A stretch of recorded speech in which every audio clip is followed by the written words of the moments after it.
So it's 2008 and it's another movie review, and this review is for Revolutionary Road.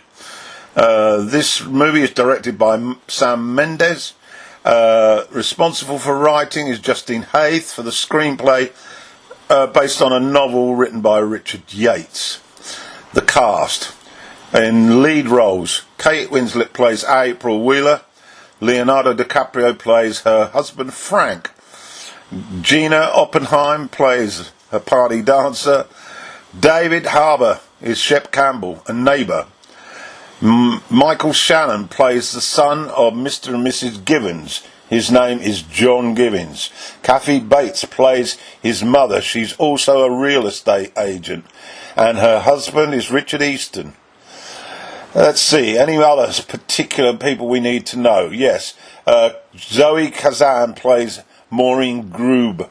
She's a brief fling at the office for Frank.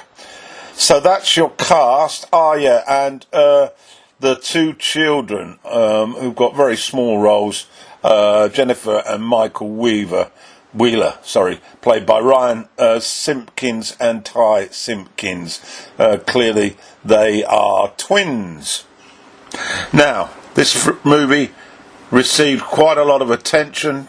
Sam Mendes, of course, had won with American Beauty a few years earlier, and the Academy Awards gave a nomination for Michael Shannon in his supporting role, and also got nominations in art direction and costume design.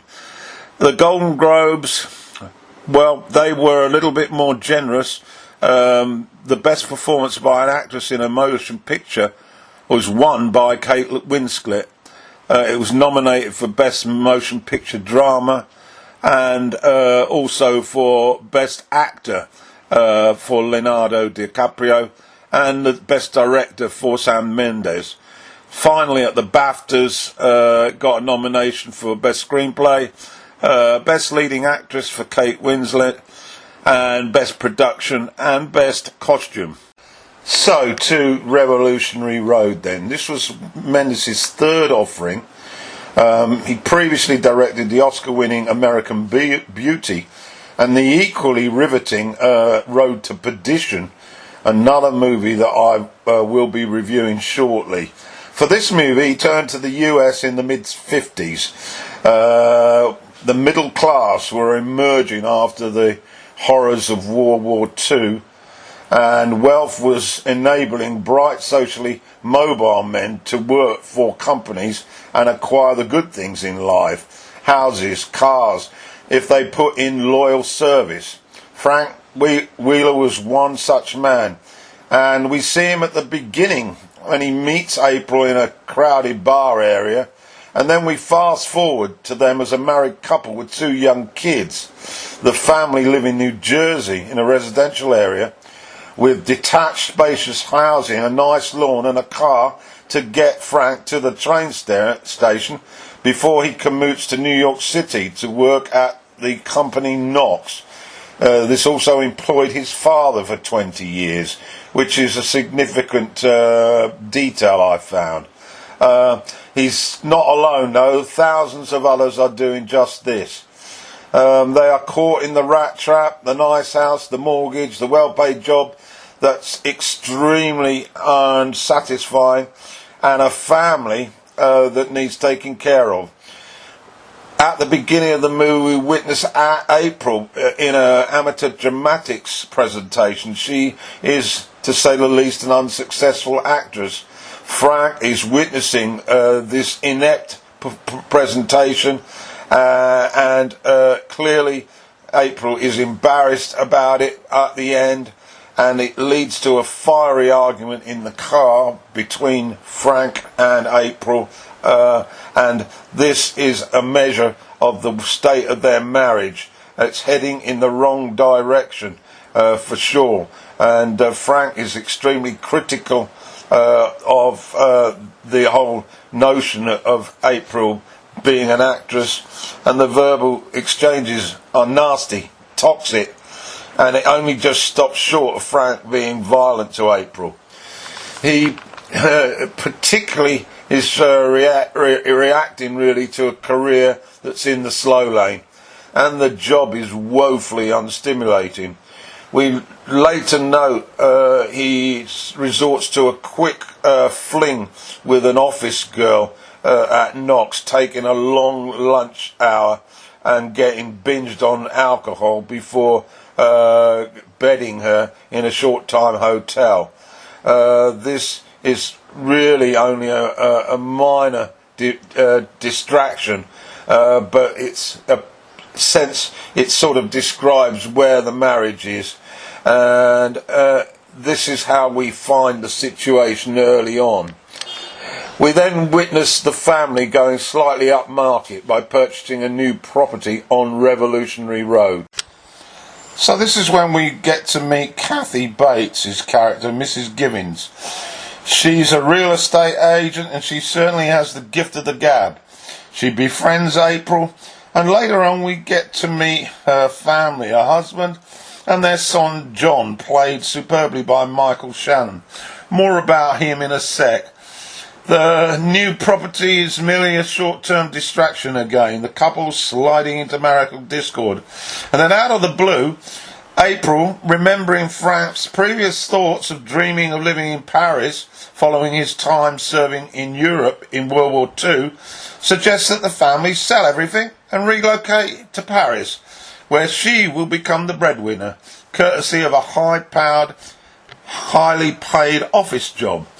This thought is bounced around for a short time, and then Frank falls in with the idea, recognising he's in a rut at Knox, and they start telling their close friends, the Campbells, and a date is set. A dinner arrangement with the Givens follows, and we meet John, and the 5 minutes provides one of the highlights of the rather depressing storyline. John has spent time in a psychiatric facility. He's received electric shock therapy, and basically he says what he thinks or believes, irrespective of how others will receive the information. He's into Q&A with regard to the Wheelers, to the point of being invasive. But the Wheelers, although initially taken aback, generally handle this in a positive fashion, and John, when hearing about the plan to escape from the rat race, is all for it. And he says as much, giving both Frank and April a feeling that he's the only one who seems to understand their predicament. And this scene is a breath of fresh air, provokes a good feeling after the dismal presentation up to then. And so we are then asked the question, are they really going to do this? Is it really going to happen? Well, Shannon, in that dialogue, responds to a crucial comment that he is impressed by Frank, who's having said and stated clearly that the hopelessness and emptiness of their existence is the crucial factor. This phrase impresses John tremendously, and he shows his appreciation by hysterically laughing at the fact that they have actually seen that the penny has dropped on their life that's going nowhere.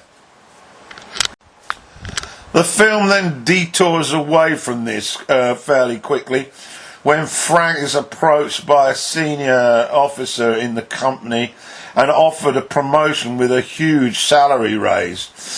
And then April becomes pregnant. Frank then loses his bottle for Paris, but April doesn't. So we then head for further confrontations, and more nails are put in the proverbial marital coffin.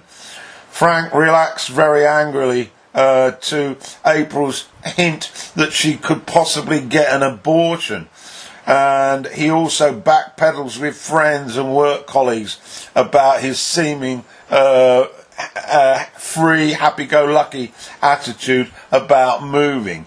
He does a U-turn, and he then becomes rather selected selective with the truth to justify his behaviour.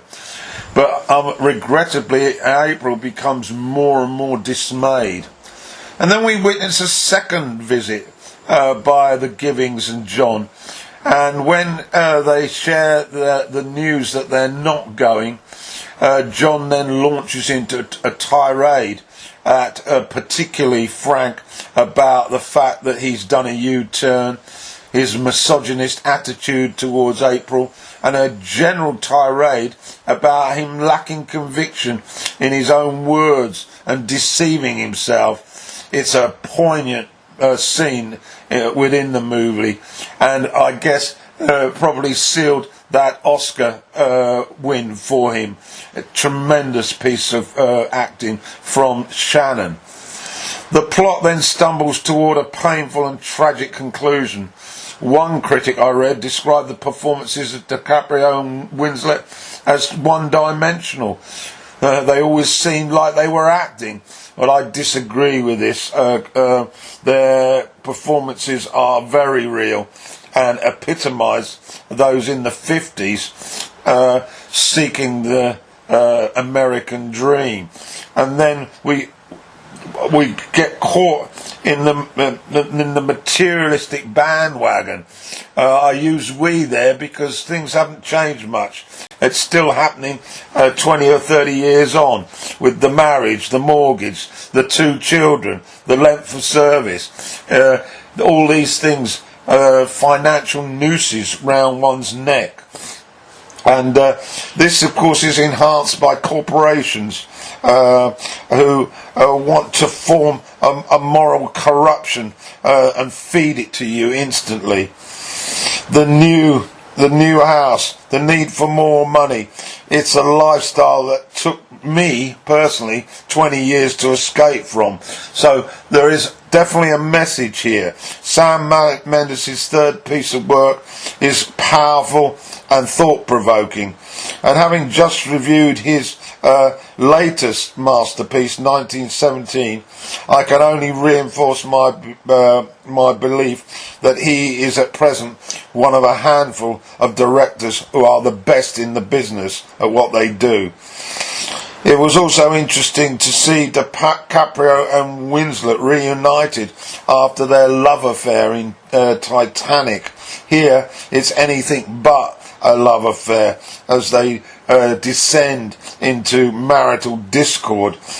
Overall, a first-rate film, and the sets extremely accurately portrayed for the time period, and one can see them on a par really with the drama serials Mad Men, which was also set in the 50s. So basically my message is get and see it, you will not be disappointed.